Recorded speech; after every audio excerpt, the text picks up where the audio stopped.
welcome to the stage, Rob Schneider. Thank you. By the way, thank you, Alex. Wasn't Alex incredible? Seriously, amazing. I just want to let the ladies in Scottsdale know that Botox is still okay. Okay, so that's not what we're talking about. We're not getting rid of everything. We're just going to make America healthy again, but let's keep those wrinkles away from all of us. You know what I'm saying? Let's agree, no matter what party you're on, that let's keep those frown lines away forever. Also, I have to mention someone has a gray Tesla parked on the fire lane. We're not going to tell you. I just want to know where you got it tinted because I need to get mine tinted. A good week for Kamala Harris. She's got some hell of endorsements from Vladimir Putin and Darth Cheney also. And she's proud about it, too. Can you imagine? These are people that war criminals, and she's proud to have that. I don't know. When people say, I just wish I was there at the, I wish I had the earpiece, not Kamala, in talking to Trump for some of that, for during that debate. Your party, you want to go, we're not going back. We want to go back to where, the Democratic Party knows which bathroom to use. We want to go back. I don't care if you call yourself a trans woman or not. When you turn 50, you're still going to have to get your prostate checked. Okay? It doesn't matter. That's just what has to happen. Okay? Whatever makeup and hair you want, go for it. But you're still going to have the finger. All right. Sorry, Charlie. I'm sorry, Charlie. You asked me to come up at the last minute. All right. Now, Kamala Harris says we're not going back, and she and the Democrats don't want to go back, but Americans do want to go back. Americans want to go back to where there's legal immigration, not 20 million undocumented, they don't even want to use the word, illegal because it sounds bad, or undocumented. How about we just settle on accidental border crossers? We don't want 20 million accidental border crossers. We don't want to have the fentanyl continuing to kill 65,000 Americans each year. Our country wants to go back to where girls don't have to share the sports field and girls' locker room.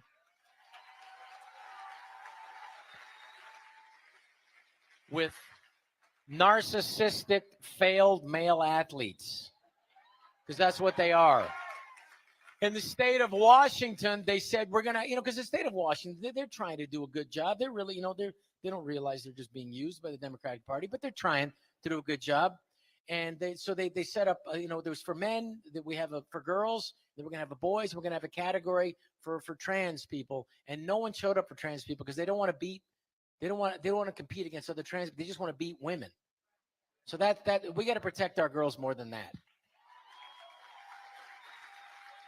We most of these people are our former Democrats you're going to see tonight, who there's no such thing as conservatives anymore. They're just truthfully liberals that aren't crazy liberals, and that's us.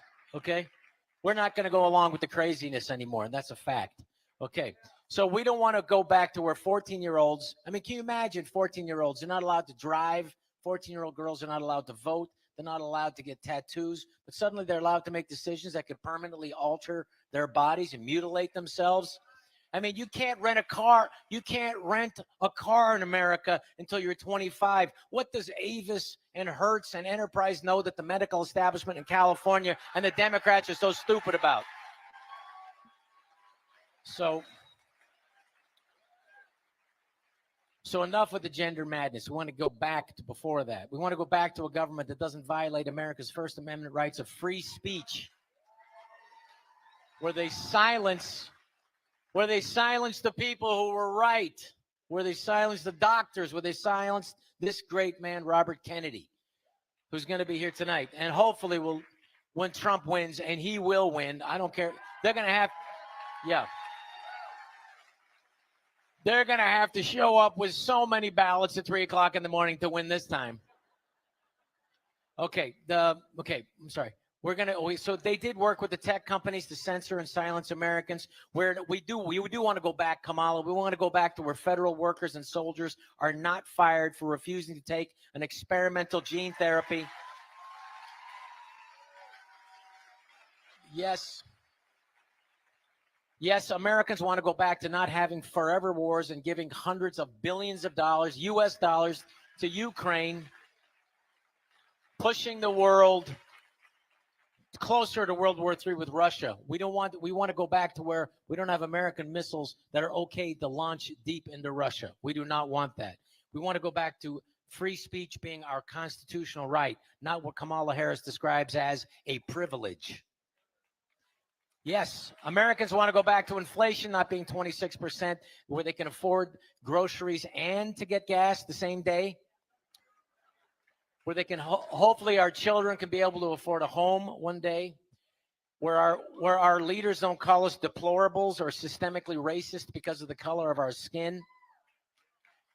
Americans want to go back to a society that isn't another Marxist failure. We want to go back to where we love our country more than when we hate one person named Donald J. Trump. We Americans and we people here in Arizona, we got to win this state. Tell your neighbors, get them going. Charlie told me something that was outrageous, that there was 100,000 registered Republicans who didn't vote last time. So we got to get our neighbors going. I live here. We're not turning this into California. I already moved here. So, all right. So we want to go back, Kamala. We do want to go back. We want to go back to a free America founded under God, indivisible, with liberty and justice for all. Thank you very much. Let's win the state, Arizona. I love you. Please welcome my new good friend and a person who can play sports because he's much taller than me. Please welcome Charlie Kirk. Yeah.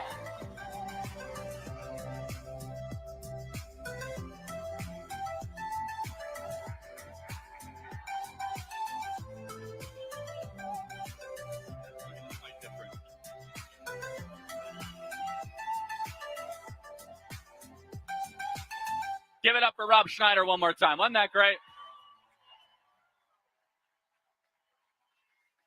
So I'm not going to speak for long tonight because you're about to see something pretty amazing. How many former Democrats do we have in the room, by the way? Raise your hand. Look at that. That is not – look how amazing that is. By the way, you are welcome in this Republican Party, every single one of you. You see, you are living through history. You are living through a historic realignment where the Democrats are now the party of Dick Cheney. They're the party of the Patriot Act. They are the party of the oligarchy, the rich and the powerful. And the Republican Party finds itself as the party of free speech, as the party of peace, as the party of the worker, as the party of the parent, as the party that believes in medical freedom, as the party that, which, by the way, I see all these Kamala ads running in Arizona saying, I will never tell you what to do with your body. Oh, unless it's called the COVID shot, then you're going to fire us from our job. It's not our body, our choice. It never was. It's something a lot darker than that. If it was, many of you would not even have to get the vaccine against your will or kicked out of the military or kicked out of the police department or the fire department. You see, you're living through a realignment that 20, 30, 40 years from now, you'll say, I was there when a Kennedy endorsed a Republican for the presidency of the United States. And you could just feel it in the room right now. You will be able to say, I was there when all of a sudden the Republican Party shed itself of the warmongers of the past and recommitted itself to a party of the people, a party that listens to its voters, a party that wants to empower all the parents out there to be able to have healthy children in this country and not be permanently subservient and reliant on big pharma. You're going to hear all about this tonight, but the one number that I heard from our two guests, Bobby Kennedy and Callie Means, repeatedly, is that in Japan, 3% of their younger population is obese or overweight. 50% of our kids are obese or overweight. We have a chronic disease epidemic that no one wants to talk about, where our kids are developing issues we've never really seen before that used to be on the fringes. It is now customary to give 11, 12, and 13-year-olds Ozempic, where they are now saying that obesity is not a choice, it is genetic, and there's nothing you could do about it, and just get on the drug cycle. What we are talking about tonight is that we want you to be a free citizen. We want you to be able to say, you know what? If I need to take drugs, I'll take drugs. But the first option should be informing the American population about healthy living, about staying active, about eating better food, and not always going to Pfizer, AstraZeneca, Moderna, Johnson & Johnson for every single answer. And I'll close with this. Rarely do we get to see a profile in courage. Now, if you know your Kennedy history, me saying that title is apt, because that was the name of the book that Bobby Kennedy's uncle wrote and actually won I believe it was a Pulitzer Prize for. It was amazing. What Bobby Kennedy did when he endorsed Donald Trump was, without a doubt, one of the most courageous political moves that I have seen in my lifetime. Where he had everything to lose and only to gain to do what is the right thing. And tonight, when you hear Bobby Kennedy talk, I want you to think about your own life, about when you're uncertain about speaking out. Because I guarantee you, you have it easier than what Bobby Kennedy has been through the last couple of weeks. You want to go to Hyannisport and talk to the Kennedy family? They're not happy with this. But honestly, Bobby Kennedy, he's embracing the true Kennedy legacy better than anybody else, which was a legacy of free speech, of peace, of a strong America, of a party of the workers, a party of civil rights, a party of the Constitution, and also a party where we might have political differences, and we're not gonna try to cancel you or try to put you in jail just because we see things differently. What Bobby Kennedy did, who was at that rally, by the way, that we had out, and wasn't that amazing? That was just one of the coolest things ever. Should be an encouragement to all of you. Our theme tonight is about one of the most important issues that politicians in both political parties have ignored. It is an issue that touches so many other issues. You want the country to be less suicidal, less depressed, less anxious, more confident, more willing to start families, have children, and reverse our declining population? Make America healthy again. You want to start to see an American revival? You want to start to see people filled with gratitude and joy? Well, maybe you could start with, like, stop eating Frosted Flakes and go for a walk and maybe try an avocado. Sometimes the simple answers are the true answers. And we have two amazing people, Callie Means as well, who I just love, where we are here now for the inaugural, and it won't be the last, Make America Healthy Again event. Join me in welcoming Bobby Kennedy and Callie Means. And I don't want no one to cry, but tell them if I don't survive, I was born free. I was born free. I was born free. Born free.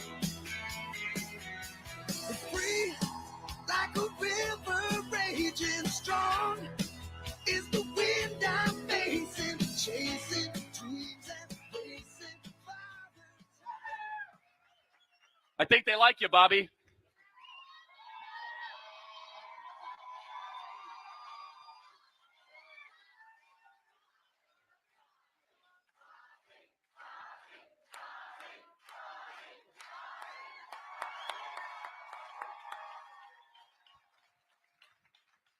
Bobby, would you ever think that you would enter like a rock star at a Republican conservative gathering like that? No. I mean, you and I talked earlier today about how there's been an inversion of the political parties, and you said it very well here. The party that I grew up in, the party of Robert Kennedy and John Kennedy, were the parties of peace. It was a party of civil rights, which means constitutional rights, particularly freedom of speech. The word liberal is derived from a word meaning freedom of speech. It was the party of skepticism and resistance against the corporate domination and subversion of our democracy. And it was the party of the working people, of cops and firefighters, of labor, of small businesses, of the little guy in this country, and against Wall Street. Today, that party is the party of war. You saw Kamala Harris's speech at the convention, which was this extremely neocon, belligerent speech about world conquest and world domination. She was preceded onto the stand by the former CIA director. This is something that would be unthinkable. She has touted now her endorsement by Dick Cheney and by John Bolton. These are the neocons that brought us the Patriot Act. They brought us the surveillance state. They brought us censorship. They brought us the war in Iraq, the worst debacle in American foreign policy history. And it's the party it's a party of Wall Street, big pharma, big tech, big agriculture, big food, military industrial complex. The Republican Party has now become the party of working people. During the and Main Street businesses. And you know, I mentioned this to you earlier, that during the 2020 election, roughly 50% of the country voted for President Trump and 50% for President Biden. The 50% that voted, the 50% that supported Donald Trump owned 30% of the wealth in this country. The 50% that supported President Biden owned 70%. So there's been this extraordinary inversion of the two parties, and you know, I think I don't feel at home with people who believe in censorship. I think it's disqualifying.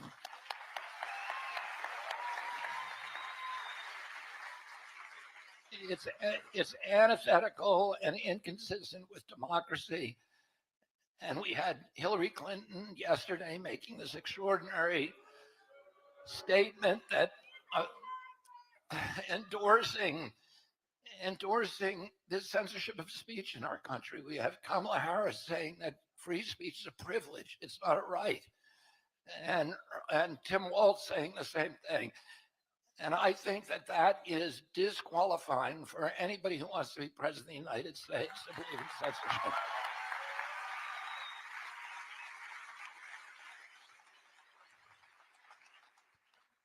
I mean, I am blown away. I mean, look around this room. I don't think it's just me. I think there's something very special happening here.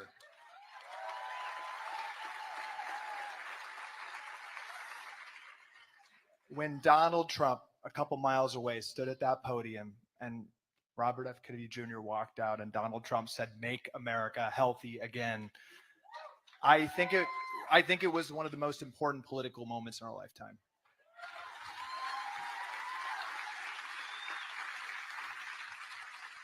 And what I think the history books are going to say is this was the moment where political parties have completely realigned. It is not left versus right. It's not this insignificant trivia that the media is trying to get us to debate.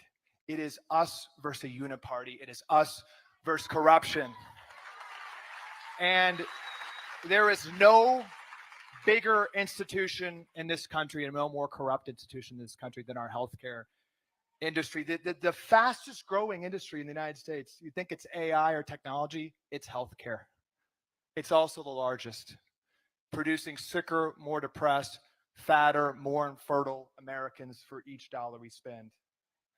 There's a slur, I think, that's occurring in America from our elite institutions. It's a slur my sister at Stanford Medical School learned the first day of classes. The dean of Stanford Medical School stood at the podium and told these budding doctors that the American patient's lazy. He said that the American patient wants to be sick, that all the medical system can do is stand with a scalpel and a prescription pad and clean up the mess of these kids that want to be sedentary, of these parents that want to feed their kids ultra-processed food. That's what she was indoctrinated with. That is what they say. When she brought up a dietary intervention at Stanford, when she brought up a dietary intervention to a patient with a migraine and 6 other comorbidities, she read some PubMed articles. She said, maybe you should look at your diet. She was reprimanded. The attending surgeon said, "You didn't go to nutrition school. That's fringe science. You are supposed to cut people open." That is the norm in our medical system today. We have a situation fundamentally where 9 out of 10 killers of Americans are foodborne lifestyle illnesses. This is not a political issue, it's just a scientific fact. From our USDA and the FDA and our institutions that we trust, we should be getting the clinical reality, which is that we're poisoning our kids. But instead, the USDA says that a diet 93% in ultra processed food can be healthy for kids. They say that a 12-year-old should be getting Ozempic as the first line defense. SSRI rates have doubled among high schoolers. So what happened a couple miles away and what this movement means is we and this party is focusing on big ideas. We are focusing on getting Americans healthy. We are focusing on taking our autonomy back from these corrupt institutions.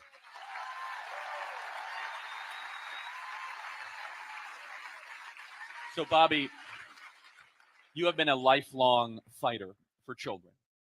And I think it would help the audience for you to explain that work if they're not familiar, and also talk about the severity of what we are facing, the chronic diseases, the chronic illnesses. We are the worst in the world, the developed world, on these issues. Yet we are the wealthiest country ever, and we are the greatest nation ever. Yet we have this massive issue that no one wants to look square in the eye and saying our kids are not just inheriting a worse country than their parents, which they are. They themselves are sicker than their parents were at the same age. And I want you to take a pause and let that set in. We're told that we're advancing at record rates. We have AI, we have ChatGPT, we have drugs for everything. Yet why is it that our 8-year-olds are far sicker than 8-year-olds were 30 years ago? Bobby, please. I started out as a representing commercial fishermen and recreational fishermen on the Hudson River, suing big polluters, and it was a group that was not politically involved. We have the oldest commercial fishery in North America on the Hudson. It's 350 years old. Many of the people that I represented for 40 years, come from families that have been fishing the river commercially for 350 years. They use the same fishing methods that were taught by the Algonquin Indians, the original Dutch settlers of New Amsterdam, and then passed down through the generations. And in 1966, Penn Central Railroad began vomiting oil from a 4.5-foot pipe in the Croton Harmon Rail Yard into the Hudson. It blackened the beaches. It made the shad taste of diesel. And the people in Crotonville, New York, which is one of the enclaves of the commercial fishery, began sending representatives to the state agencies, the Department of Conservation, the Coast Guard, the Corps of Engineers, and begging them to do their job, which they were legally required to do, to shut down the Penn Central pipe. And they were given the bum's rush. They were told, these are important people. The board of directors of Penn Central are some of the most powerful people in New York State. And they were told, we can't enforce the law against them. We cannot make them comply with the law. And in March of 1966, 300 people met in the American Legion Hall in Crotonville. And they started talking about violence. They had been to the government agencies. They had come to the conclusion that the government was in cahoots with the polluters. And this is a lesson that I learned, that I took with me when I started working on children's health, that these agencies actually become sock puppets. They become captive by the industries they're supposed to regulate. And they started suing. They hired me as an attorney. We started suing. We brought over 500 lawsuits on the Hudson. We forced polluters to spend $5.5 billion remediating the river. Today, the Hudson is the richest waterway in the North Atlantic.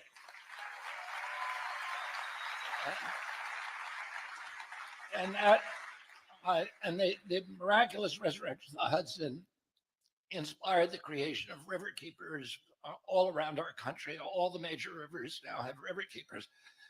And in 2003, the National Academy of Sciences and the FDA did a joint study in which they found that every freshwater fish in America had dangerous levels of mercury in its flesh. And the mercury was coming from coal burning power plants and cement kilns mainly. And so we started suing them. And I had about 40 lawsuits against these power plants for mercury discharges. And women started coming up to me. I was speaking all around the country about this. Women started coming to these, almost every speech I did, and they'd sit in the front row and they'd wait till the end, and then they'd come up to me and ask to talk to me, and they were very respectful, but they would gently scold me about mercury in the vaccines. All of them were women, as it turns out, who had children with intellectual disabilities, and they believed their children had been injured by vaccines. And this was something I didn't want to do. I didn't want to get into, but one of them showed up at my house in Massachusetts, a woman, a psychologist named Sarah Bridges from Minnesota, and she came to my home. She had a son who had received $20 million from the vaccine court for getting the vaccine court had found that he had gotten autism from a vaccine. She came to my home with a pile of studies, 18 inches thick. She found my home. She put it on the front porch. She rang the doorbell. And when I came to the door, she pointed to it and she said, "I'm not leaving here till you read these studies." And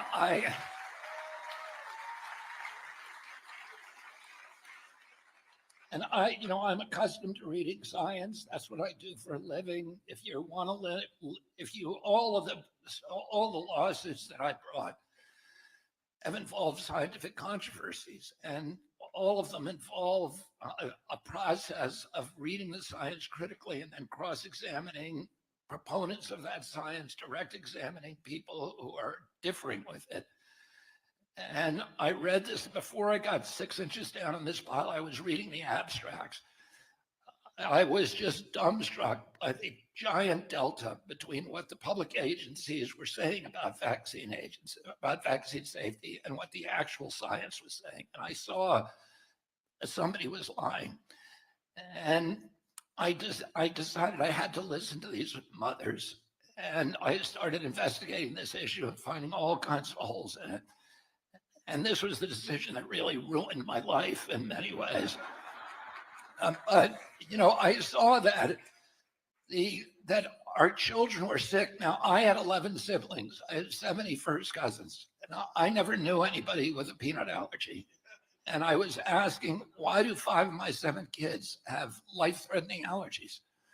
And I started seeing this all around and wondering why nobody was talking about it.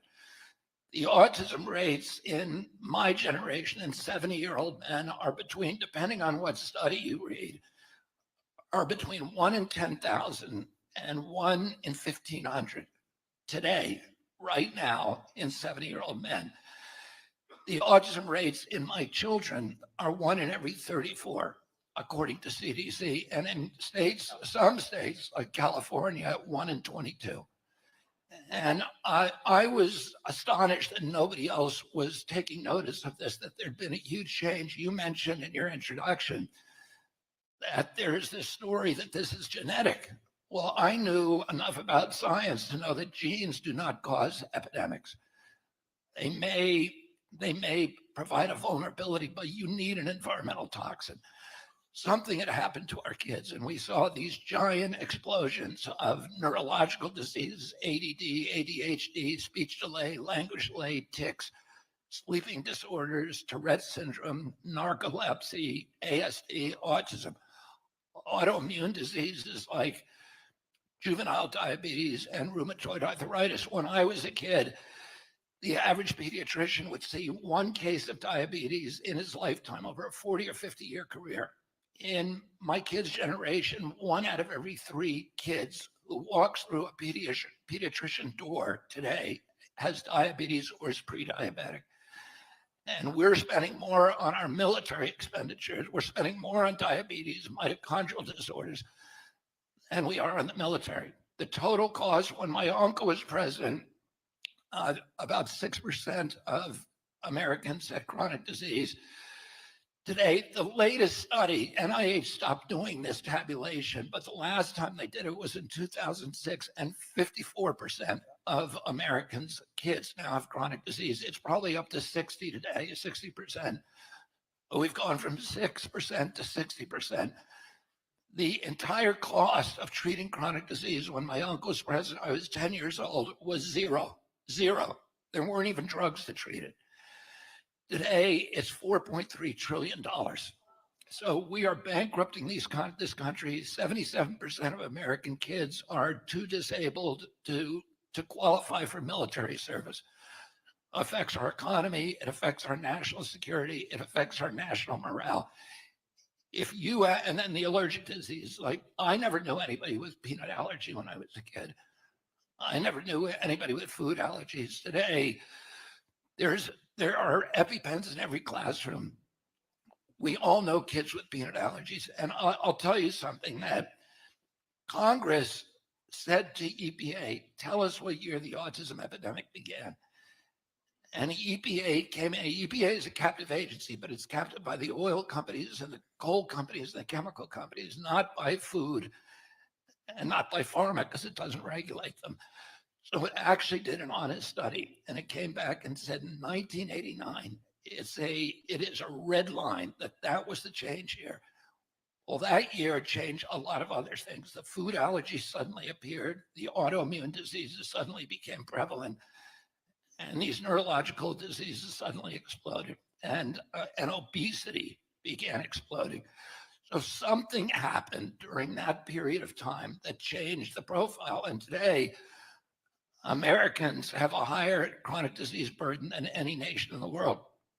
I'll say one last thing. During a New York Times reporter interviewed me, a health reporter who I've never talked to before, and says she's going to do a fair article. She's doing an article because the Times is scared that I may get a post in the Trump administration that is going to put me in having something to do with health policies. Actually,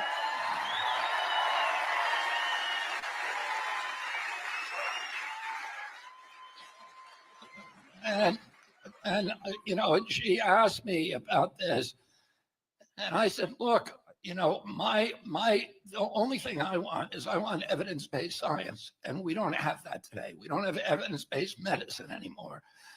The medical treatments and the medical decisions and policies are based upon the mercantile interests of these giant companies that now control our public health agencies.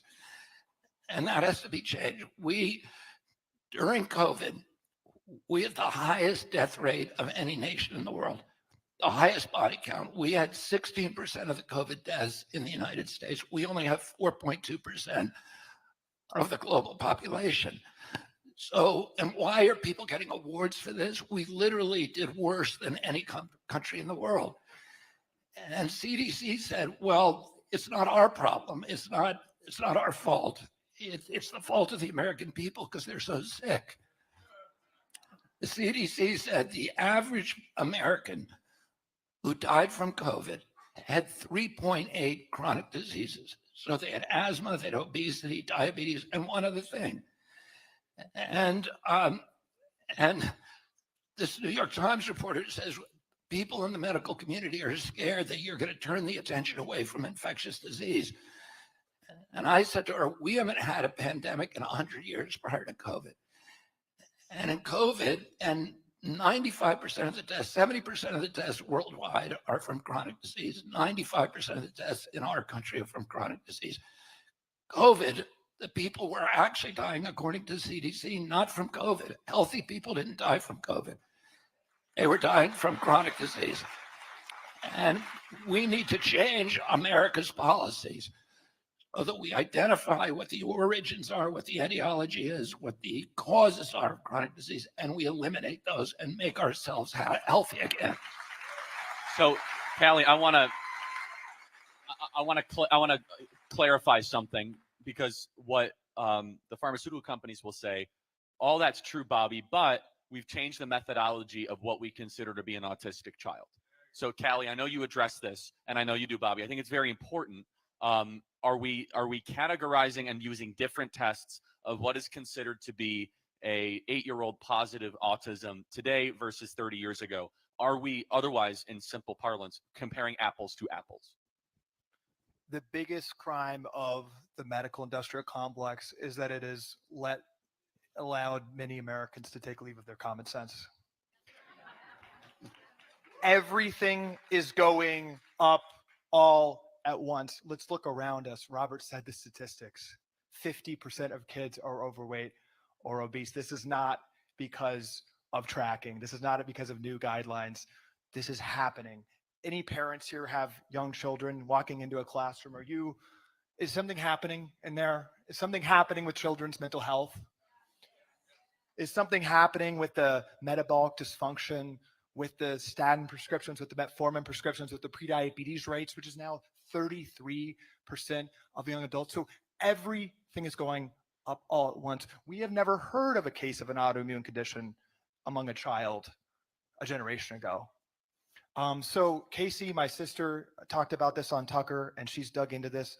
To answer your question directly, the tracking and the diagnosis standards have not changed, and there is a crisis happening right now. Yeah, and so therefore, And let me add please, Bob. something to that. This is a propaganda trope by the pharmaceutical industry and by the regulatory agencies that we've changed the diagnostic criteria and we've changed the recognition is better, and we're more able to recognize autism. There have been study after study of that supposition, of that hypothesis. In fact, the California legislature asked the Mind Institute and gave them huge amounts of funding at Stanford, or UC Davis rather, to actually to verify that hypothesis. And the Mind Institute, the leading doctor, Dr. Irva Hertz-Pichota, came back and said, no, this is not tracking. It is not changed diagnostic criteria. The incidence of autism has changed. Now, I spend my life, a lot of my younger years at the front lines of the movement to get rights for Americans with intellectual disabilities. My aunt Eunice Shriver, who is my godmother, founded Special Olympics. I worked in Special Olympics.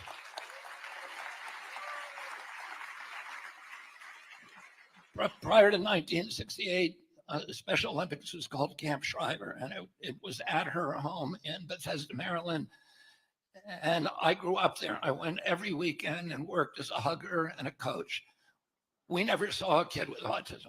I worked for it because of my family's long involvement with this space. I worked for 200 hours in Wasatch Home for the Retarded when I was in high school. I never saw anybody with autism. People didn't know what it was. We prided ourselves in Special Olympics at being able to handle any child, even kids who are almost in a vegetative state. We would figure out something for them to do. They could sit on a platform and push a beanbag off a table, and the crowd would give them an ovation for that. But kids with autism, we could never have handled. We never saw one. Nobody knew what to handle. We can't handle them because they have these tactile sensitivities, they have audio sensitivities, they have light sensitivities. They're violent, they're headbanging, they're biting, they're stimming.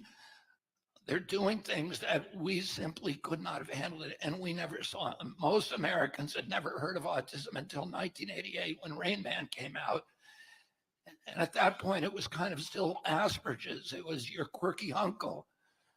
And those people were around, but full-blown autism, stimming, headbanging, toe walking, hand flapping, nonverbal, non-toilet chain. We never saw any kids like that. And I've never seen anybody my age who look like that. Where are the people who look like that who are walking around the mall? If there was change criteria, use your common sense, we would change that criteria for elderly people as well.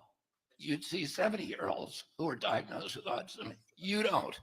So That's the and best they're not argument. housed anywhere. There's not a place for them to go. They're not warehoused.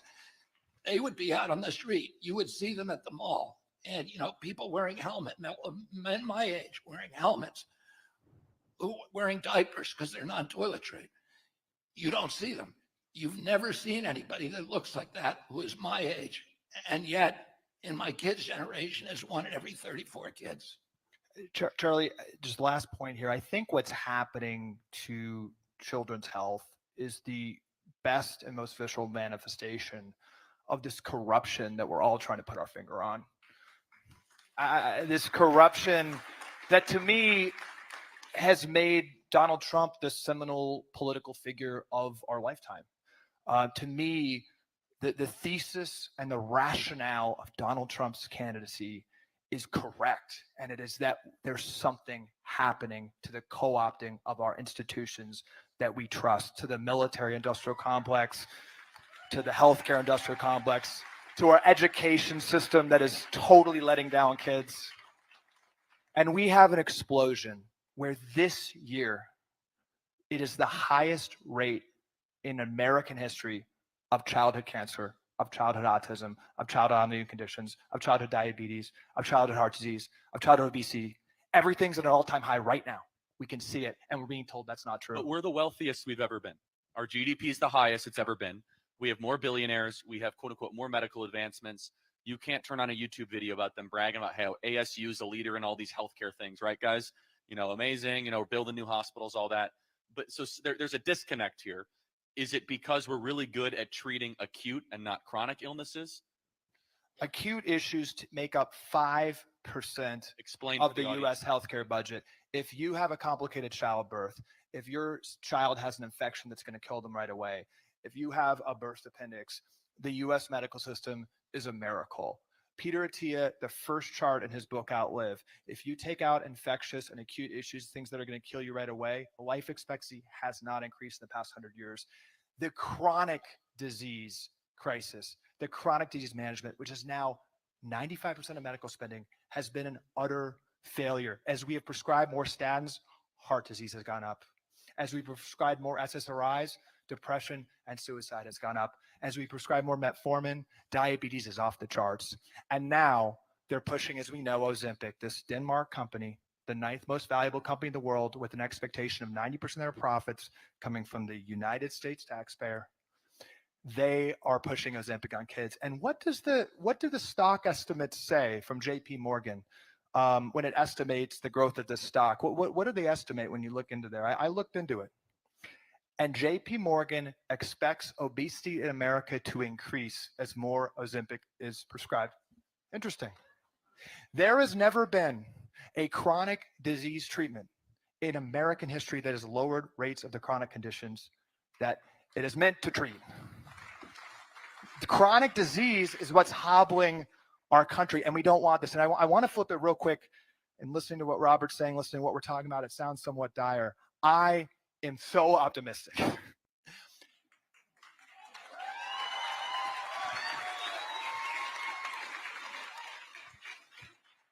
And I will just say, from my small vantage point, just watching Robert and watching President Trump talk about this issue, there was deep bonding. It wasn't about political horse racing. It wasn't about the polling. There was hours and hours of conversations between these two men about childhood diabetes, talking about how they want to put a graphic in the Oval Office and they want to stake this presidency on lowering rates of childhood chronic disease. And the reason we should be optimistic is because nobody wants what's happening, and it's actually very easy to fix. It's what Robert talks about with correcting corporate capture. The medical system knows how to say something strongly. They know how to tell you that you are a war criminal if you don't give your kids 72 shots on the exact schedule they say. But when it comes to nutrition, when it comes to 70% of our child's diet being ultra-processed food, when we have a metabolic health crisis among children, oh, no, we can't afford that. We can't, possibly expect lower-income parents not to poison their kids. That's expecting too much. That's classist. That's racist. There's no cost too high when it comes to a pharmaceutical intervention, right? There's no compromise. But when it comes to what's actually causing the issue, it's hands off. If we have moral clarity and get in and tell the NIH that 80% of their funding can't go to conflicted scientists anymore. Tell the FDA that it can no longer be funded by 75% pharmaceutical, fundamentally incentivized for the pharmaceutical industry to grow. And fire every single nutrition researcher at the USDA.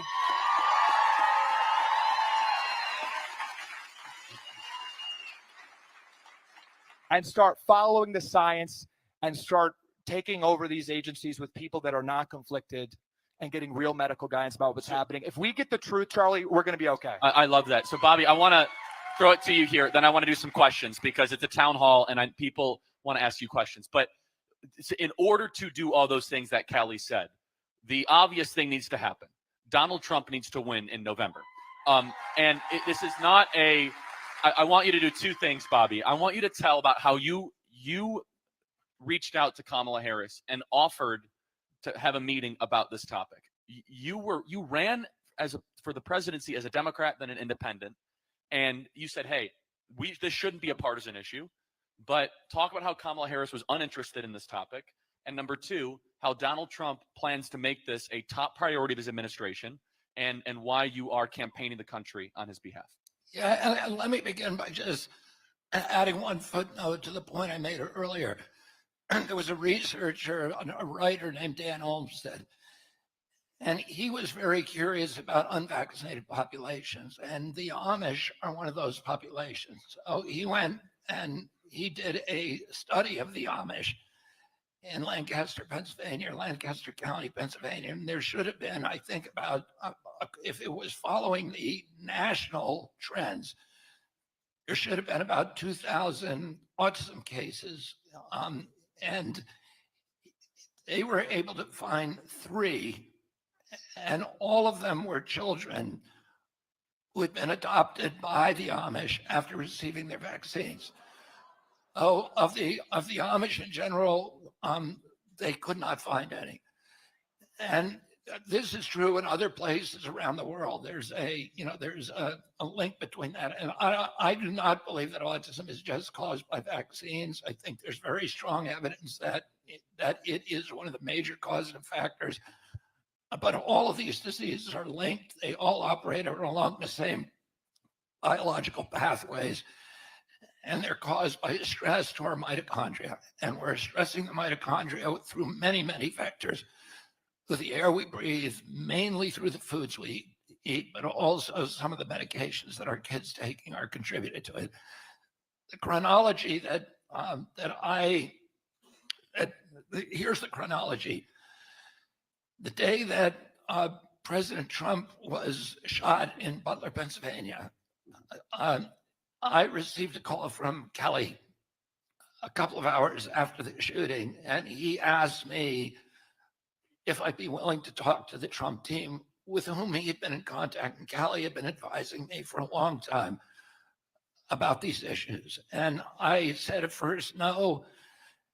And then I sent him a text a short time later after talking to some members of my family and said, yeah, I would talk to them. And one of the reasons I wanted to talk to them just was because out of compassion about what had happened to him that night and what had happened, the similarities of what happened to my own family. He called me. Tucker then contacted me on a 3-way text with President Trump. And President Tucker. Trump. That is so Tucker, might I add. And then Hey, you guys should talk. And then, yeah, that's a good imitation too. And President Trump and I spent. He then called me, and I spent I don't know, probably about 30 minutes on the phone with him, and we talked about this issue. And he asked to see me, and we met the following day in Milwaukee, and we talked. We had about a 2.5 hour meeting then, and then we talked after that repeatedly, and we ended up talking. I ended up going to see him again at Mar-a-Lago. But between the Mar-a-Lago visit and that first night, the night after the shooting, I reached out to, and we had talked during our first meeting in Milwaukee extensively about this issue, about making America healthy. I reached out afterward to Kamala Harris, and I reached her through a number of people who of course, I know top Democrats, and I reached out through those Democrats to her, and I was told by all of them that she would not talk to me under any conditions. So that was the message that I got, and I told them that I wanted to speak about the health issue. So then I met with President Trump in Mar-a-Lago, and President Trump said we talked about a unity party, about bringing our followers in, the independent party.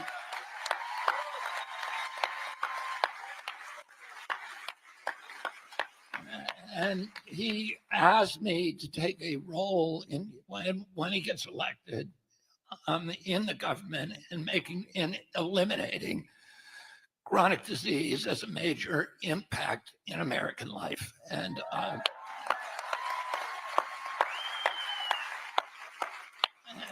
he asked me to be on his transition team. After we talked about Tulsi that night as well. And every commitment that the president made to me, he has kept. I'm now on the transition team.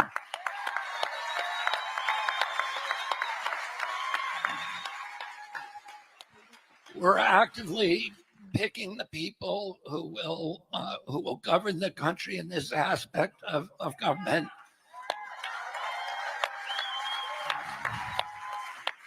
And among the people we've specifically talked about is including Casey and Kelly Means and the government. Kelly said a moment ago how optimistic he was about the future of our country, and I'm very, very optimistic as well, because I think this is really going to happen. I love that.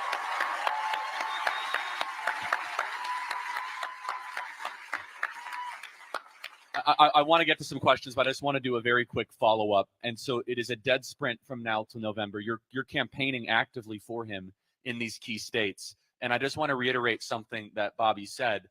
The power of the transition team. You're not voting for Trump. You're voting for 5,000 people that will run your government. You're not voting for Trump.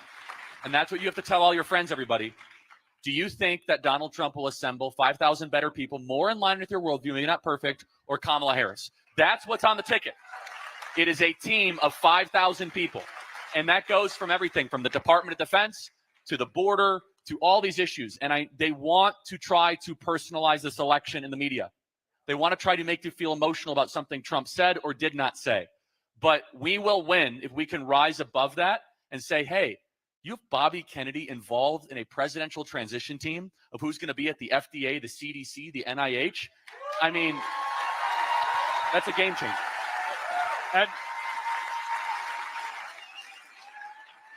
And I'd add, I heard a rumor Elon's looking to drive he's looking to drive government efficiency. And last time I checked, the HHS is the largest and most expensive government department. I'd love to see him getting in there with you and driving some efficiency. And just look at this team, everybody. This is the Avengers team. Tulsi Gabbard. Tulsi is the former co-chair of the DNC. Just a couple years ago. You got Elon Musk, who is the world's wealthiest man and is a free thinker and used to be an Obama supporter. Of course, Bobby Kennedy. And I think it's really something for those of us that can see what's really going on in the country, beyond just the media news cycle and the chatter on cable TV. We know that we are at risk of losing our country because there's an unelected oligarchy that is making decisions for health, for border, for war. And this is our opportunity. Our framers gave us this, especially here in Arizona, because these electoral votes are going to matter a lot. Are going to say, hey, you could take back those 5,000 positions. You can all of a sudden say, no, Anthony Fauci, all of your minions are gone in the FDA. They're gone. All of them.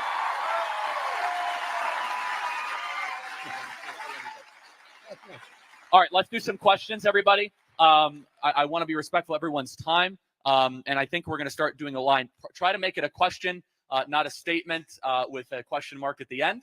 I am more than happy to answer your questions, but we're here tonight to hear from Bobby and Callie. Also, I want to plug Callie's book, Good Energy. It is terrific. You guys have not yet checked it out. And before we get to the first question, everybody, your marching orders are more than just voting. Understand, in Arizona here, we must do the work during voting month to get our friends that are lower likely to vote in that voting month period. The voting month period starts on October 9th. If all of us just show up on election day, that's fine. However, there's a lot of people that are going to forget to show up on election day. There's a lot of people, it makes more sense for us to get them to vote early and to bank their vote in the system. Why should we give the Democrats 35 days to go chase ballots, and we only have 12 hours to try to match them? We have the biggest, most diverse movement in American political history. Shouldn't we give our followers more days to vote, not less days to vote? And so if you are compelled to do something, we at Turning Point Action have assembled the largest ever ballot chasing army in the history of Republican politics. It's right here in the state. It's so simple. You can begin by downloading the Turning Point Action app by taking out your phone. It's TP Action. It could take 15 minutes a day to chase 5 ballots, 6 ballots. Our team will put you to work. If you're like, boy, this has been an answer to prayer to maybe get Bobby Kennedy, because I know a lot of you have been following Bobby for years and his work with the Child Defense Fund, then you got to do the work, and we will put you to work because we need an army of volunteers to overcome what the Democrats have planned. Yes, sir, you'll be the first question. I got it. Hi, my name's Kevin Modis. I'm the outreach director for the California Brain Tumor Association, and need convention tickets at gmail.com. People are going to ask me about my email. All the things you've talked about, lower fertility, increased cancer rates, increased autism, have been associated with wireless radiation exposure. And the World Health Organization's already classified wireless as a class 2B carcinogen, saying that it's not safe. And the recent National Toxicology NIH study showed, cell phone study showed clear evidence of carcinogenicity and the DNA damage non-thermally below our safety guidelines, which only protect against actually heating of the flesh. Your lawsuit, Bobby, EHT versus the FCC, which you were nice enough to do with groups that have been working on this issue for decades and people who are already microwave sick. The judge ruled that children, the evidence has not been reviewed or considered enough for children, the environment, for long-term exposures, and for technology, new technology, since 1996. This was the judge's ruling, and yet no one knows about this. And literally, as you said, let's use our common sense. The answer in this case may be right under our noses with this wireless radiation exposure. And what happened in '89? We started rolling out cell towers. We started rolling out cell towers. I'm just going to put my cell phone here, by the way. So, yeah. My question is this: what's the plan in terms of regulation? Because the FCC has been clearly shown to be great question, captured agent. Bobby. Yeah. So I was one of 2 attorneys on that case, and we won that case in front of the Federal Court of Appeals in Washington. There were over 10,000 studies cited in our arguments that showed the dangers of cell phone radiation, really horrendous dangers. That's one of the reasons that other countries really limit cell phone radiation, which we don't in this country. In fact, there are many countries now in Europe that are banning, and Russia, that are banning cell phones in schools. And I would say to you, all of you who are parents, whatever you do, do not let your kids put a cell phone near their head. Don't let them hold it near parts of their bodies, their ovaries or their testes. Don't let them keep them in their front pockets. Don't let them keep them in the breast pockets. And whatever you do, don't let them go to sleep with a cell phone next to their head, which is what they want to do. But the judges in that case ordered, which is almost 2 years ago, the panel ordered FCC to go back to the drawing board and to review the science. And if they review the science, there's going to be a lot of new rules that are very, very strict. FCC has been stonewalling, dragging its feet, refusing to do that. As soon as we get into office, we are going to make sure that that study gets done. Thank you. Next question. Thank you. Thank you. We'll get to the next question. Thank you. And it's illegal to look at health effects when you're Great. placing a cell tower. Thank It's you so much. illegal in this country. Thank you very much. May I just hold it? Okay, thanks. My name is Brad. First off, to this gentleman's credit, and what most everybody here doesn't realize is that there is a cell phone tower in almost every schoolyard in this city. Every single schoolyard has a cell phone tower in it in this city. That was brought to you, I believe, by Janet Napolitano. Anyway, I am here, if you don't mind, I would like to expose something in the medical industry. I was given a drug in 2006. Only if it's a question. You got like 20 Oh, seconds. no, this is not a question. Well, but I then need I'm to sorry. We're publicly- not going to do that. Next question. Thank you very much. Can I- Sorry, sir. Thank you very much. We're going to get to questions. Thank you. Yep. I warned you guys. This is not a time for you to be famous about some medical error. You can meet with Bobby afterwards. Thank you, sir, very much. I'm sure it's very corrupt. When we take over the government, we'll fix it. Next question. Yes, ma'am. Thank you. I'll try and speak quickly. Americans want higher quality healthcare, and the doctors and nurses in the health freedom movement have been penalized for helping their patients and saving lives. As the president has the power to divide, consolidate, abolish, or create agencies of the U.S. federal government by presidential directive via the Presidential Reorganization Authority. Question: what are your thoughts regarding utilizing the Presidential Reorganization Authority to create parallel agencies that, when implemented and data tracked, will show dramatic improvement in patient outcomes, rendering previous systems obsolete? Yeah, I mean, my initial inclination would not be to start a new agency. My initial inclination would be to use the Justice Department and the moral authority of the office, but also, the Justice Department should immediately call in begin an investigation of the medical boards and the collusion between the pharmaceutical industry and the medical boards that are delicensing these physicians who actually try to heal patients and try to treat them. The Justice Department will also call in the medical journals that are corrupted by the pharmaceutical industry and explain to them that they're all going to be subject to criminal and civil RICO actions if they don't show us a way that they're going to stop revoking studies and refusing to publish studies that challenge the mercantile interests of pharmaceutical companies.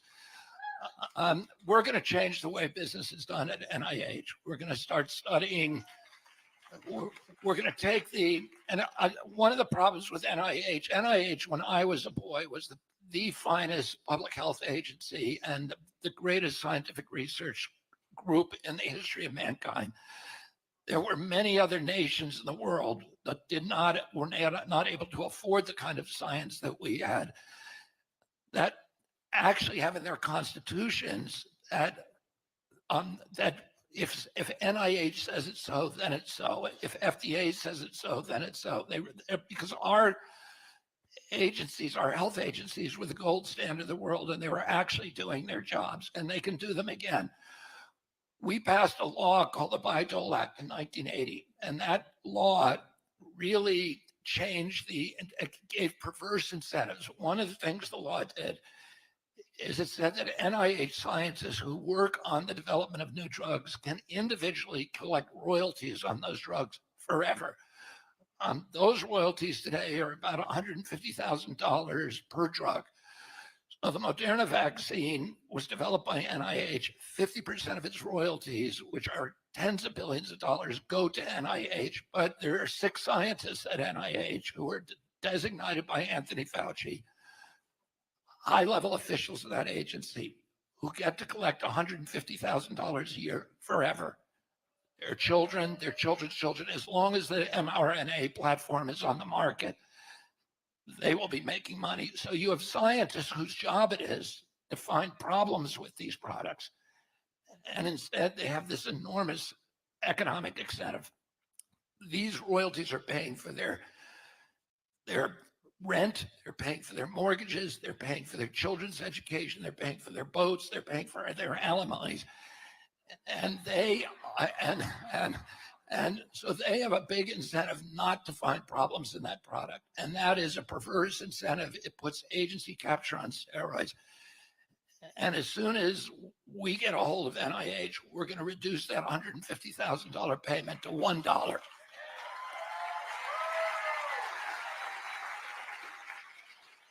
Hi, I'm Barbie Engel, and I am a chronic pain patient, and I spent 7 years wheelchair and bedbound. And individualized care is what got me up and walking again. Can you talk about individualized care specifically with pharmacogenomics and or microbiome? We have a one-size-fits-all system right now. I mean, let's take Medicaid. I think one of the most criminal public policy programs in the world. As Robert said, I just saw Medicaid on mitochondrial dysfunction. It's a bigger part of our budget than the defense budget. And what is Medicaid? It's a highly incentivized program to get a poor kid sick. Because when a poor kid has high cholesterol, they are getting a statin. Right? When a poor kid is a little bit sad, they're getting an SSRI. They're getting on this pharmaceutical treadmill. There's no standard of care. It's about nutrition. There's no government money out of those $1.4 trillion we spend on Medicaid for nutrition or exercise or pushing that child and incentivizing a path of curiosity about their metabolic health. There's no discussion in the guidelines about the microbiome or what's destroying our gut with our pesticides and how 95% of a child's serotonin is created in their gut, not their brain, and how that impacts their happiness and so many other hormones. Not even doctors don't learn that. My friends from Harvard Medical School who are OBGYNs don't even know what PCOS is caused by. That's the leading cause of female infertility. They know how to prescribe a hormone-inducing pill and do IVF. They don't know that PCOS is insulin resistance. It's on the spectrum of diabetes. And actually with the keto diet for 12 weeks, it's extraordinary how it can be reversed and fertility can be increased. So we have to get to healthcare flexibility. In the Republican platform, the central line is increasing healthcare flexibility. We need to open up this $4.5 trillion that we spend on healthcare and allow each parent, trust the American patient, trust parents, trust people on Medicaid who we just have disdain for that they can't make their own decisions. Open up flexibility in where that money can go. And I think we'll see most Americans follow the science and you know, not see high cholesterol as a statin deficiency. See it as a blaring warning sign of metabolic dysfunction. So that is a key thing that President Trump is talking about, that Robert has talked about, that the Republican platform talks about. We need to increase flexibility for where healthcare dollars can go and give Americans the correct science, and they're going to make the right decision. And if I can add to that, right now there's a bill in front of Congress that is has bipartisan support. It's one of the few bipartisan bills in Congress, and that bill is going to make Ozempic available to anybody who is under Medicare and Medicaid to pay for Ozempic for any American who is diagnosed with obesity. That's 74% of our population. And it's $1,500 a month. The cost of that is $3 trillion annually to our country if that bill goes through. $3 trillion for a tiny fraction of that. You could buy an organic meal for every single American 3 meals a day. Oh, and the company that has bribed this bipartisan agreement, and that's why we have bipartisanship, because the one thing they agree on is the money that they're going to get. Novo Nordisk, which is the biggest company in Europe, is paying our congressmen and senators to pass this bill, which is going to pass because of legalized bribery.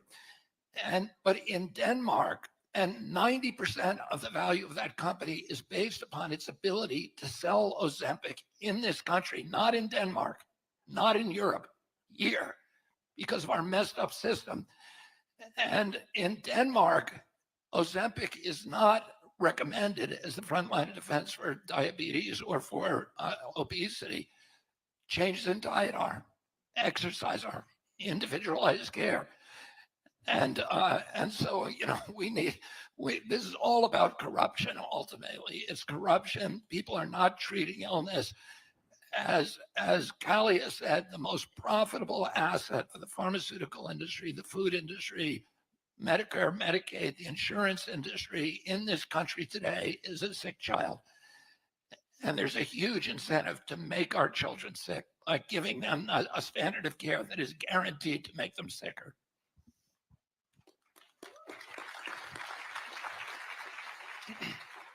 Hi, Mr. Kennedy. Sorry, my name is Garrett, and in January, I was diagnosed with ulcerative colitis. I spent the month of January in and out of the hospital. So my question is, how will you work to decrease chronic illness diagnosis, but also fund a cure for chronic illness? Because it's too late to prevent it for me, but I don't want to fall victim to the pharmaceutical subscription model the rest of my life. Thank you.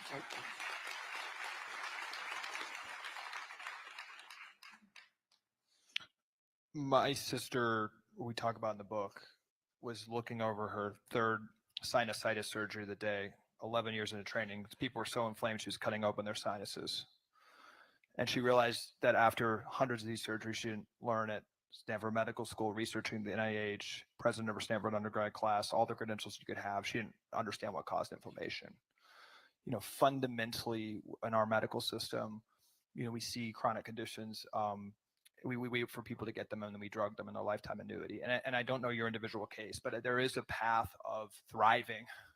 There's a path of thriving for Americans, both to prevent chronic conditions and to reverse. I mean, people with autoimmune conditions, Crohn's disease, the standard of care is injections and IVs for the rest of their life. And I have so many people come up to me and said that they started reading books by Mark Hyman, that they started reading books by functional medicine experts. They started getting personalized blood tests. Charlie's talked about this in this podcast, going down a path of real understanding what's personalized happening in your body. And they say that autoimmune disease diagnosis or their chronic disease diagnosis is actually one of the best moments of their life because it led them on a path outside of the medical system. And this is not about, you know, as conservatives, you know, as a conservative myself, it's not about lecturing anyone about what to eat. It's not about lecturing anyone to exercise. We should still be able to eat crappy food, drink beer, smoke cigarettes, whatever. But the clinical guidelines should be correct. like we should just have the correct information. So I would just say, I mean, this is what my sister and I are cause in life, where what we wrote in Book Good Energy. There is a path of thriving available for many folks suffering from chronic conditions, and there's a path to prevent many chronic conditions. And our goal, and I think what is so powerful about the MAHA movement, is it just starts with getting the science correct, which is just something we can all agree on, and that's going to flow down.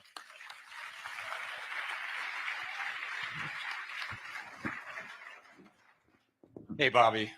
Let's roll back the clock forward a few years. Imagine you're in a hypothetical Trump administration, hopefully soon to be, and there's a major policy breakthrough as it pertains to health and how it affects Americans. What would you want a news headline about that to look like? And let's assume it's a non-mainstream media outlet that's not going to, bash you, like, there's not a fake news one like CNN. I didn't understand the question. He was saying, give us what success might look like 3 years from now, if you're in the Trump administration, of a health breakthrough that you've been able to get done 3 years from now. Give us something that you would love to read, not in the New York Times, but read, on the Charlie Kirk show. What I said when I was running myself, I said, and I think I'm going to be able to do this as a kind of a health czar in the Trump administration, is that within 2 years, you're going to see a dramatic, significant, measurable decrease in chronic health conditions in this country. And that within 4 years, we'll be down to at least European levels, and we'll be on the way to eliminating chronic health conditions in our country. And I said, if I don't do that, you shouldn't vote for me a second term, because I'm very, very, and I would want a second term, so I'm very, very confident that I'm going to be able to get that done. I mean, You know, and Callie and I have a long list of things that we're going to do beginning on day one in the first 90 days. But even doing things like banning fluoride in American water. Some things are going to be easy. Some of them are going to be more difficult. Most of the things, the way that Callie and I think about this, is that we want to accomplish all of this using executive orders and policy and personnel changes and never have to go to Congress for anything. We'll do a couple more. Yes, sir. My name is Will, and I'm a technology entrepreneur. And when I was 22 years old, I got a job in machine learning at the biggest health insurance company in the country. And after less than a year, I quit, realizing how the technology that I was building was being used to propagate and fuel something that fundamentally was destroying human health, not adding to it. And by the grace of God, I've moved from Minnesota to Arizona, and now I run a venture studio here. And I think Arizona is going to be an amazing Silicon Valley type place in the coming decades. But my question is this: for someone like me who's 29, who's building companies and products with artificial intelligence and other emerging technologies and sees where this tech is going and doesn't want to feed the beast, so to speak, but wants to see companies built that feed the Maha movement, that align technology with human potential, how do we make America healthy again into the world of business and entrepreneurship? How do we change the incentive structures? Because there's so many incentive structures that take young people like me and put us into building for money because we need to when we're young, without realizing where our technologies are going. How do we change that from a top-down perspective? Yeah, I mean, I'll speak a minute. I'm going to let Callie's path is very, very similar to yours because he started out in the same thing. So I'm going to, he started out working inside the industry, became disillusioned with it, and then, made his own path. So I think he's going to be very good at answering this. I'll say something about AI. AI is a two-edged sword. It's a frightening technology because it can be used by government agencies to warp our reality, to surveil us, to censor, to turn us into slaves. And that is, with all these technologies, the internet, remember when Mark Zuckerberg and Sergey Brin promised us that the internet was going to democratize communications across the globe, and it's turned into instead of democratizing us, it's turned out to be the primary weapon for social control, for domination, for totalitarian controls of our society, for censorship, etc. The same thing could be true of AI, but AI can also do things that will democratize our government, that will make it more transparent, that will allow us to cure disease, that will, if we could get AI just to look at the public databases right now and do medical informatics on those databases, we can look at every medical intervention immediately and do studies that would take 10 or 20 years in the past and do them in seconds. And it's an extraordinary promise for actually making people healthy very quickly. And this is one of the primary things my daughter-in-law, who's run my campaign, Amaryllis Fox, and who began her life at the CIA after 9/11 and worked in the espionage division and worked in cyber warfare for a long time. Nicole Shanahan, who was my VP, those were people who specifically are committed and understand AI and its potential. We cannot overregulate AI in this country. We don't want to drive it into China, to Dubai, to Iran, to Eastern Europe. We want the center, the hub for AI to be in this country. We want the best minds in AI to come to this country, but we need to, it's a very, very ginger area that we need to make sure it does not turn into a technology for domination, but instead a technology that will make us healthier and more democratic. And I'm going to let Callie answer more specifically your question. I'll be really quick. Americans want to be healthy when they're not looking at the corporate media, the books they're buying, the podcasts they're listening to from Joe Rogan on down are talking about ways that we can thrive and be healthy. So there's a real market with fundamentally, I think when you're doing healthcare in the private sector, you have to ask honestly, are you propping up the existing system, which just as a statement of economic fact makes money from patients being sick, or are you subverting that system? When I was starting a company, I talked to venture capitalists and they said innovation is direct to consumer Viagra delivery. Viagra and a millennial pink box delivered to your door is not innovation. They said that it's better UX for medical records. Better medical records is not innovation. That's just slightly better UX for a completely broken system. My sister, after leaving medical school, started a company called Levels Health, which is a continuous glucose monitor. It gives people and arms them with more information. That's subversive. The FDA, until just this year, said that non-diabetics shouldn't have that information, shouldn't be able to see what's going on with their glucose. The FDA to this day says that preventative Pronovo screens are not advised. They do not want us to know what's going on inside of our bodies. And then after the death of our mother from a preventable condition, pancreatic cancer, which she should not have died from and should not have gotten after years of missed warning signs that we talk about in the book, I asked, how do we incentivize? How do we just incentivize the right standard of care? We started a company that uses HSA dollars, which most of us have access to. You can go to truemed.com and you can actually get a doctor's note for food, exercise to reverse conditions. And no doctors know this. They can write you a doctor's note when you have high cholesterol and say that you should eat healthy and exercise as a medical recommendation, and you can use tax-free money for that. I don't want our company to exist. Every doctor in the country should be doing that. So I think Americans want to be healthy, and you have to be asking, how do you subvert the incentives and incentivize health? Great. Thank you. This will be the final question. Yes. Hello, I'm a TPUSA high school chapter member, and I was wondering, what your take is on sugar alternatives like stevia, xanthan gum, sugar alcohols. Are those good alternatives or another thing that you're putting into your body that's unhealthy? It's a great question. It's a really great question. And that's a turning point leader, right? Yeah, 100%.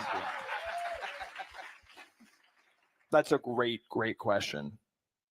Fundamentally, the USDA should throw out every single guideline with one principle, is that we should eat real food.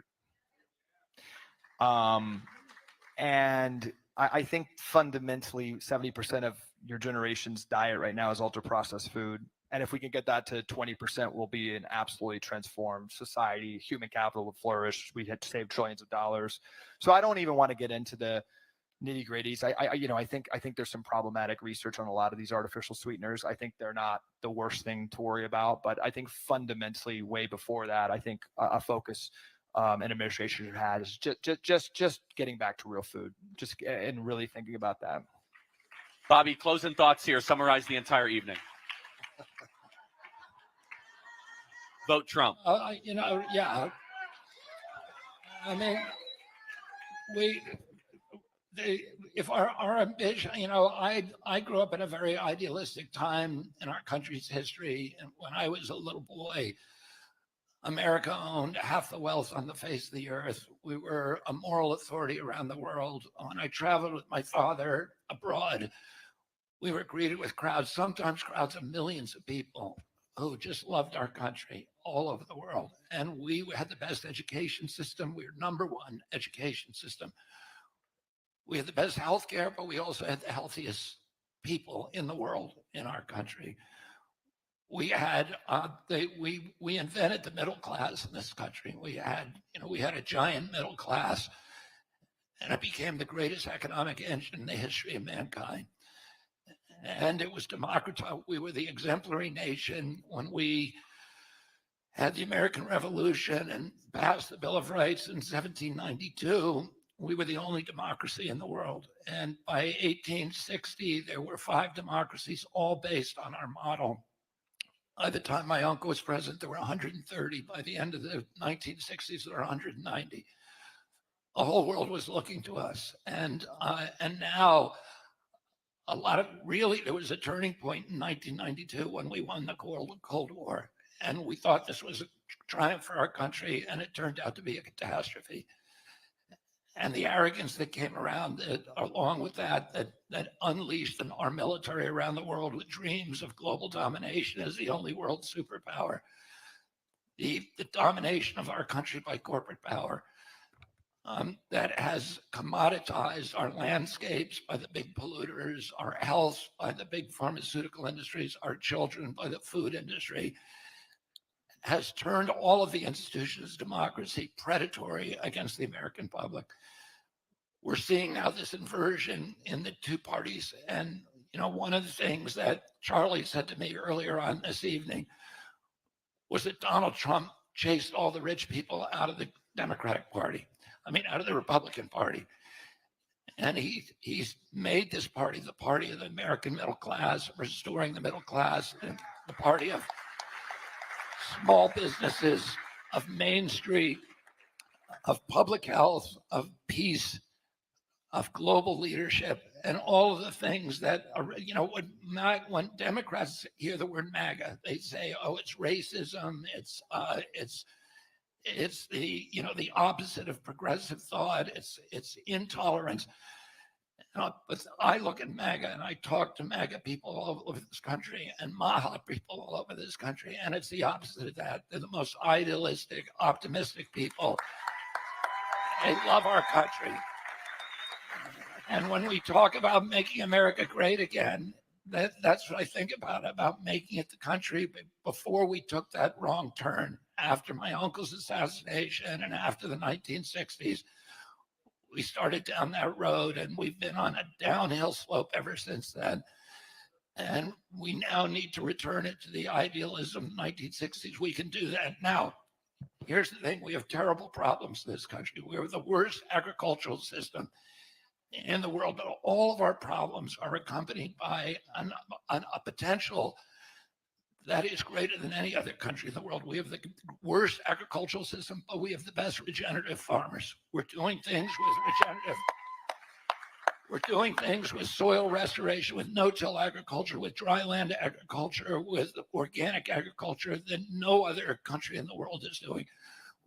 We have the worst health in our country, of any country in the world, but we have the best integrated medicine doctors, the best functional medical doctors. We are breaking grounds in new ways of restoring and treating the causes of chronic disease. We have a declining business culture in our country that is a monopoly business that is corporate crony capitalism has replaced free market capitalism. But we have the greatest entrepreneurs in our country. And you know, and I'm not just saying that, you know, as a kind of bluster that America has the best of this, that. What I'm saying is true. You talk to any country in the world, the entrepreneurs in this country are a different breed than you can find anywhere. And so we have the potential, we have this tremendous resilience in this country where we can restore these things, restore America's greatness again, if we just stop fighting each other and we focus on getting Donald Trump elected president and getting this unity government in power to make America healthy again. Well said. Thank you guys so much. One more time for Bobby Kennedy and Kelly Mead. Don't want no one to cry, but tell them if I don't survive, I was born free. I was born free. I was born free. Born free. It's free like a river raging strong.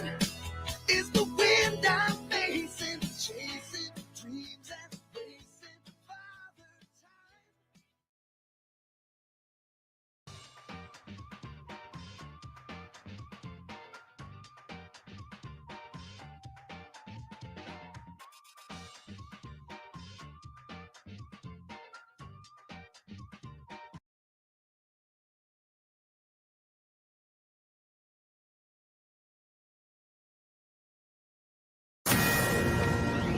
Former President Trump is speaking out about the second attempt on his life in just 9 weeks.